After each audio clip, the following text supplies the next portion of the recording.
Honda Click version 3 red. Ayan. Change oil lang tayo dito, tsaka palit coolant. Pati gear oil palit na rin dahil kakabili lang nito. So version 3 na.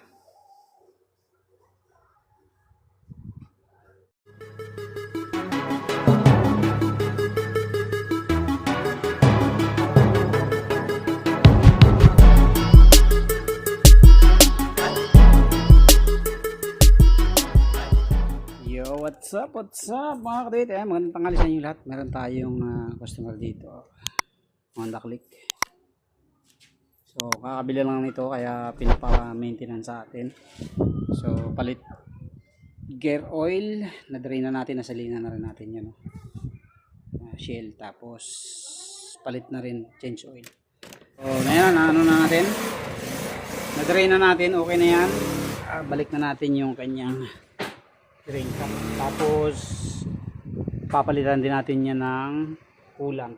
So na-drain na natin yung coolant sa kabila, dito na lang sa engine mag-drain na lang din tayo.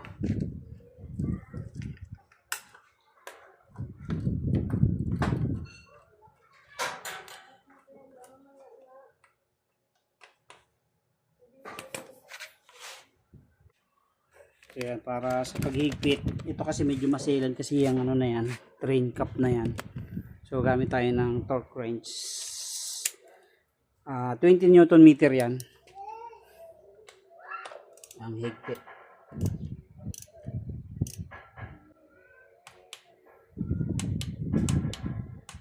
Okay. Okay, so yan na, na-change oil na natin. Na-drain na rin natin yung coolant dito sa side, sa radiator. So, di-drain natin yung sa engine. So, dito yung sa ilalim. 12. So, dito yung sa engine mga kadit, sa ilalim.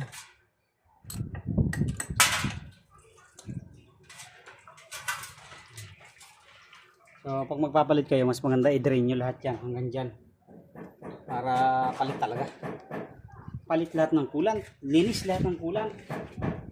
So yan naman kasi naninigurado lang si Parehin dahil kakabili nga niya ng motor.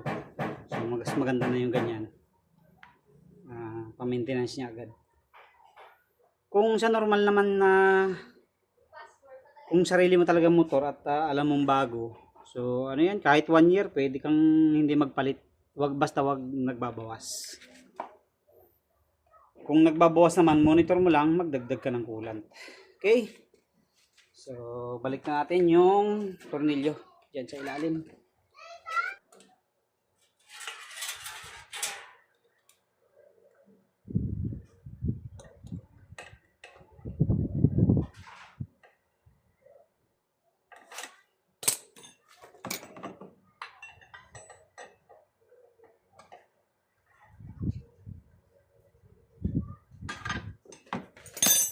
Yes, para ibabaliktad niya. Mainit yan eh. Dito tayo sa likod. So yan mga karit, at para makapagsali naman tayo ng coolant, ito kailangan alisin natin yan.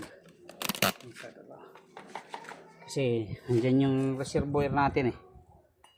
So tanggalin natin to.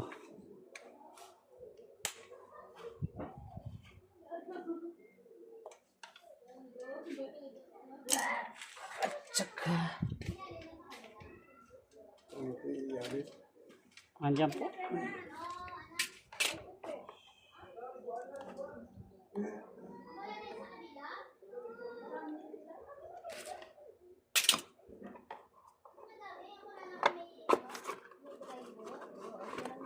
Yan.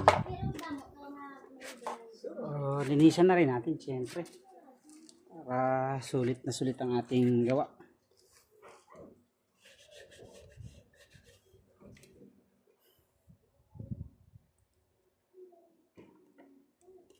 Hindi pa nakabaon yung takip niya. Buti hindi nalaglag. Hindi nakabaon? Hindi nakabaon. Hindi nakasalpak. Bagay may cover naman. Hindi natanggal. Gumaling yan ah.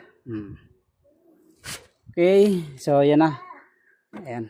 Tapos, so may level naman yan dito. Tatandaan nyo lang, lalagyan nyo lang yung hanggang maximum. Kasi pangit din naman yan sobrang puno. Walang play ang coolant kapag pinuno mo ng todo. So, balik na natin yung tornilyo dito. Okay na yan, na-drain na natin to lahat. Okay na yan.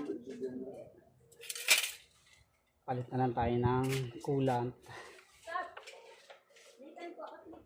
So, ayan na mga kadit, magsali na tayo ng coolant. Ano yan? 300 to 400 ang laman.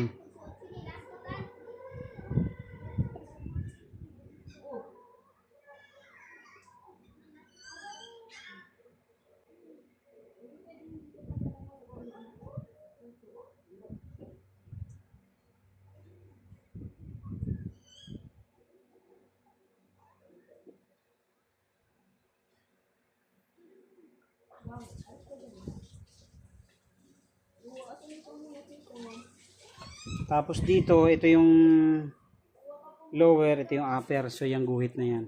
So, punuin na natin hanggang dun sa ano yan? Sumubra dun sa ano? Sumubra dun sa so, sa guhit lang. Saktuin lang natin sa guhit. Monitor mo na lang pre yan pag ayan o. Upper. Okay, so testing nga pre, andar. Testing na natin kung ano. Okay ang ano niyan.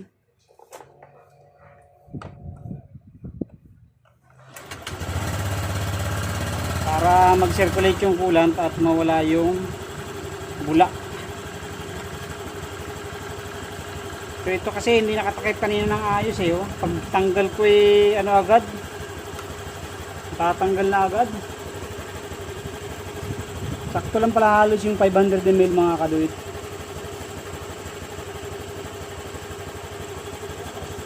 Tipa.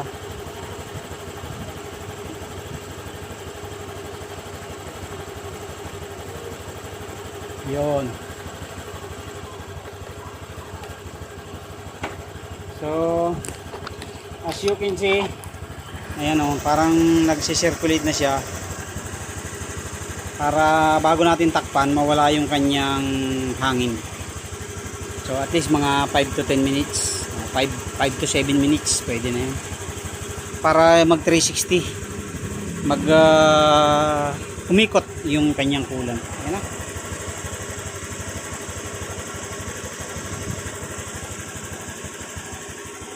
So dito, yan o, naka-upper na siya.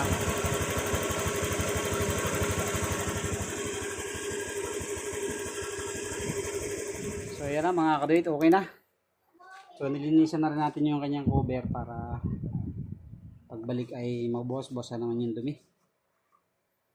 So sa pagbabalik, kabit na natin yung takip. So far, okay naman yung kanyang coolant.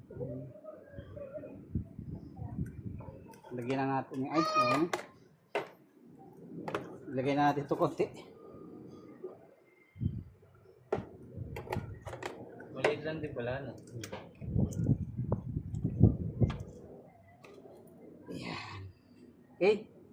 Tapos balik na natin to. I-ensure nyo lang itong mga kaduit na nakalock kasi mayroong parang close yan sa ilalim. Maglalak siyang paikot. Ayan. So yun yung ano niya.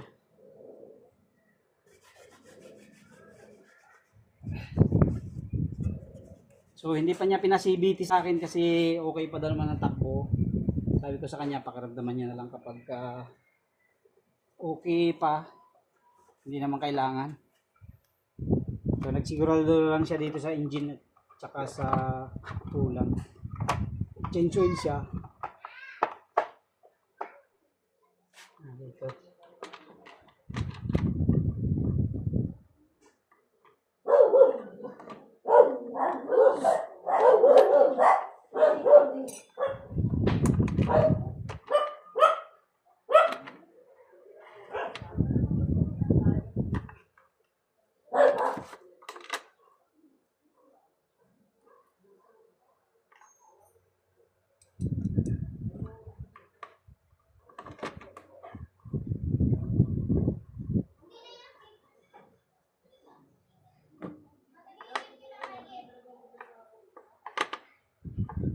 Okay. It's done. Lakas ng ano niya, oh. Lakas ng pump, tunog ng pump. Okay na mga kadit. So inspect. Tingnan natin kung okay na lahat bago siya umalis. Nagpalit din tayo ng gear oil. Dito okay naman. Bulok na pala yung ano mo, stand mo. Tapos coolant. Okay na. Okay, ingat pre. Thank you.